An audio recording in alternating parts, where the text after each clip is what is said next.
ఇక కథలోకి వస్తే పశ్చిమ గోదావరి ప్రాంతంలో పురుషోత్తపల్లి అనే చిన్న గ్రామంలో ఎప్పుడు నుంచో ఆనవాయితీగా జరుగుతూ వచ్చే బరింకలమ్మ జాతర ఈసారి అయినా చెయ్యాలని ఆ తర్వాత 10 రోజుల్లోనే వచ్చే ఎన్నికలు కూడా సజావుగా చేయాలని ఊరి పెద్దలు అక్కడి సర్పంచ్ పొలిశెట్టి బుజ్జి సాయి కుమార్ అతనిపై ఈసారి ఎన్నికల్లో గెలవాలని ఆ ఊరి మాజీ సర్పంచ్ కొడుకు శివ సందీప్ సరోజ్ ఊరి కొందరు సమక్షంలో మాట్లాడ్డం జరుగుతుంది. కాని అక్కడ ఆనవాయితీ ప్రకారం సత్తయ్య కిషోర్ కుమార్ చేతుల మీదుగానే జరగాల్సి ఉంటుంది. కాని అతను గత 12 ఏళ్ల క్రితం తన జీవితంలో జరిగిన ఓ విషాదం మూలాన ఊరి నుంచి దూరంగా వెళ్ళిపోతాడు. మరి ఇంతకీ ఆ ఊరిలో ఏం జరిగింది? శివ తన ఫ్రెండ్స్ అంతా కలిసి ఆ ఊర్లో ఏం చేశారు? చివరికి ఆ ఊర్లో జాతర జరిగిందా లేదా? ఎన్నికల్లో ఎవరు గెలుస్తారు అనేది తెలియాలి అంటే ఈ చిత్రాన్ని చూడాల్సిందే.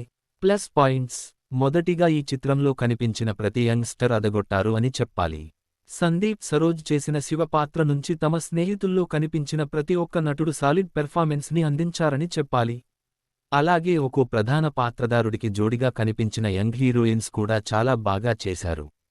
మెయిన్గా ఒక్కో నటీనటుణ్ణి కాలానికి అనుగుణంగా ప్రెజెంట్ చేసిన విధానం బాగుంది. ఇక వీరి అందరి మీద సరదాగా నడిచే ఫస్టాఫ్ అయితే ఆద్యంతం అలరిస్తుంది. ముఖ్యంగా ఈ సీన్స్లో చాలా వాటికి 90s కిడ్స్ బాగా కనెక్ట్ అవుతారని చెప్పొచ్చు. ఇంకా లీడ్ నటీనటుల్లో యూట్యూబ్ ఫేమ్ ప్రసాద్ బెహ్రాకి మంచి పాత్ర దక్కగా సాలిడ్ ఎమోషన్స్తో తన రోల్ని పండించాడు అని చెప్పాలి. అలాగే సినిమాలో ప్రొసీడింగ్స్ కూడా ఇంప్రెస్ చేస్తాయని చెప్పాలి. కథని ఫన్ స్టేజ్ నుంచి సీరియస్ టోన్లోకి తీసుకెళ్లడం ఎక్కడా బోర్ లేకుండా ఫస్టాఫ్ని కొనసాగించడం బాగుంది. ఇంకా ఒక బ్యాచ్ ఫ్రెండ్స్లో ఉండే కొన్ని కలహాలు, స్పర్ధలు ఈ చిత్రంలో బాగా చూపించారు. వాటితో పాటుగా సెకండాఫ్లో కొన్ని ఎమోషనల్ సీన్స్ కదిలిస్తాయని చెప్పాలి. ఇక ఇతర ముఖ్య పాత్రల్లో నటించిన సాయి కుమార్, గోపరాజు రమణరాజు, ముఖ్యంగా కిషోర్ కుమార్ సాలిడ్ పెర్ఫార్మెన్స్ ని అందించారు. ఇలా నటీనటుల్లో అయితే అంతా తమ బెస్ట్ ని ఈ చిత్రంలో అందించేశారు. మైనస్ పాయింట్స్: ఒక ఎంగేజింగ్ ఫస్టాఫ్ తర్వాత సెకండాఫ్ కూడా డీసెంట్ గానే మొదలవుతుంది కానీ కొన్ని చోట్ల మాత్రం సినిమా కొంచెం రొటీన్ గానే అనిపిస్తుంది. అలాగే సినిమాలో బలమైన కథ కూడా లేదు.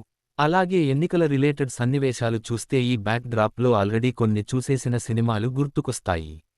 ఇంకా సినిమాలో మరి ఎంగేజ్ చేసేసే పెద్ద ట్విస్టులు కూడా లేవు. ఇలాంటి వాటిని ఈ విలేజ్ డ్రామాస్లో ఆశించేవారు కొంచెం డిజపాయింట్ అవ్వవచ్చు. అలాగే సాయి కుమార్ రోల్ని ఇంకాస్త పవర్ఫుల్గా ఏమన్నా ప్రెజెంట్ చేయాల్సింది. వీటితో పాటుగా సెకండాఫ్లోనే అక్కడక్కడా కొన్ని సీన్స్ కొంచెం అసహజంగా అనిపిస్తాయి. తీర్పు: ఇక మొత్తంగా చూసినట్టు అయితే ఈ కమిటీ కుర్రోళ్ళు మాత్రం ప్రతి ఊర్లో కలిసి సరదాగా ఉండే ప్రతి స్నేహితుణ్ణి తమలో వాళ్లని చూపిస్తారు, నవ్విస్తారు, భావోద్వేగపరుస్తారు. అలాగే అన్ని వర్గాల ప్రేక్షకులని అలరిస్తారు. లీడ్లో కనిపించిన ప్రతి యువ నటీనటులు సినిమాలో బాగా చేశారు. కొన్ని అంశాలు పక్కన పెడితే చాలా కాలం తర్వాత స్నేహితుల నేపథ్యంలో వచ్చిన మంచి సినిమాగా ఇది అందరినీ ఎంటర్టైన్ చేస్తుంది. ఈ వారాంతానికి ఈ చిత్రాన్ని థియేటర్స్లో చూసి ఎంజాయ్ చేయవచ్చు.